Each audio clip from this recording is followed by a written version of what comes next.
Prosesor pada PC ini menggunakan Intel Core i3 12100F dengan total 4 core dan 8 thread.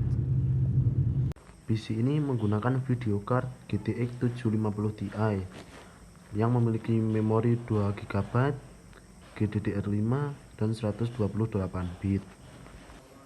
VGA ini juga support multi monitor sampai dengan 4 display. Selain multimonitor, VGA ini juga support 3D gaming. ASRock B660M HDV merupakan mobile tipe micro ATX dengan soket LGA 1700 yang hanya bisa digunakan oleh prosesor generasi 12 dan 13 saja. Mobile ini mempunyai 2 slot RAM dengan kecepatan maksimal 5066 MHz. Mobile ini juga memiliki 2 slot M.2, yaitu satu Hyper M.2 Gen 4x4 dan satu Ultra M.2 Gen 3x4. RAM PC ini total 8GB RAM, yaitu 4GB x 2. RAM-nya menggunakan Team Group Foxhound 4GB DDR4 berkecepatan 2400 MHz. SSD-nya menggunakan SSD 2,5 yang bermerek RX7 dengan kapasitas 512GB. SSD ini sudah cukup untuk menjalankan beberapa game atau software. PC ini ditenagai dengan PSU Aerocool 550W 80 plus bronze yang sudah bisa dipakai untuk jangka waktu ke depan. Menurut saya budget pelajar 6 jutaan dapat spek kayak gitu udah bisa dibilang worth it, tapi nggak worth it banget. Meskipun dia udah pakai prosesor i3 12100F, tapi tetap VGA sama CPU cooler-nya harus seimbang atau sepadan. i3 sekarang ada di range harga 1,4 jutaan. Di harga segitu kalau mau ambil Ryzen ya ambil juga bisa, cuman dapatnya Ryzen 3 3200G. i3 punya 4 core, 8 thread. Tapi kalau Ryzen cuma punya 4 core, 4 thread aja.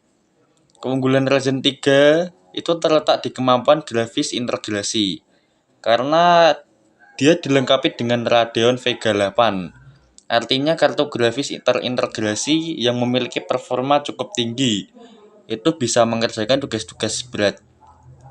Kalau kekurangannya dia nggak bisa overclocking, jadi kecepatannya stuck di limit 4,0 Hz. Kalau mau pasang RAM, ya pilih kecepatan kurang lebih 2900. Kalau mau beli yang 3200 ya dia nggak bakal kebaca. Jadi ya rugilah. Mending ambil yang seri kecepatan 2400 saja. Terus kita masuk di prosesor Intel. Keunggulannya ada di CPU clock-nya. Dia bisa nge-clock speed sampai 4,0. Meskipun beda 0,2 sama Ryzen, tapi performanya terasa banget. Dia juga support RAM dengan kecepatan 3200 Hz. Dari segi RAM jelas perbedaannya jauh banget, padahal harganya lebih murah Intel. Ya meskipun dia juga butuh VGA karena dia pakai seri F, kalau nggak pakai VGA ya nggak bisa hidup. Jadi buat apa? Ya mungkin dia lebih murah karena dia ingin ya mikir sama budget kita lah buat beli VGA.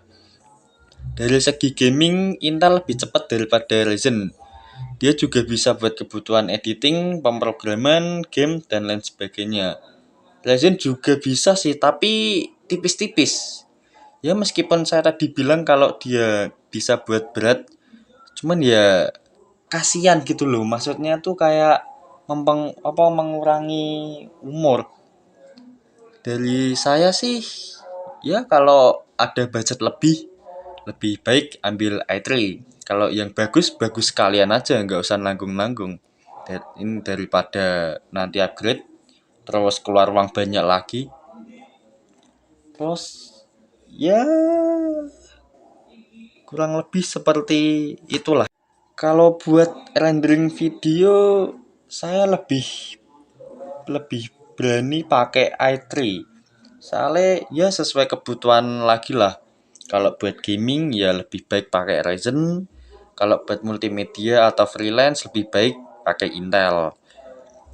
Karena kalau Intel itu keunggulannya gak cuma di game tapi lain sebagainya, kayak ngoding lancar, terus editing lancar, rendering animasi juga lancar. Cuman ya masuknya di VGA itu tadi. Cuman karena otaknya pinter pakai otak i3, ya itu bisa dibagi, jadi bisa membagi rata lah antara mana harus dirender CPU, mana harus dirender sama VGA.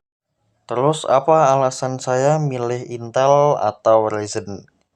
Karena semua balik lagi dari segi keinginannya. Saya pakai Intel buat ngoding, buat rendering, ya buat kebutuhan sekolah atau office lah.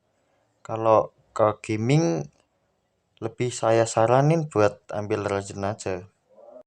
Kalau dari keluhan saya sih selama pemakaian kurang lebih 3-6 bulan belum ada apa-apa ya. Mungkin kalau 2-3 tahun itu baru ada perubahan. Jadi mau nggak mau juga harus upgrade, kayak upgrade RAM, upgrade storage, upgrade VGA buat bisa ngejalanin aplikasi berat dibuat kedepannya.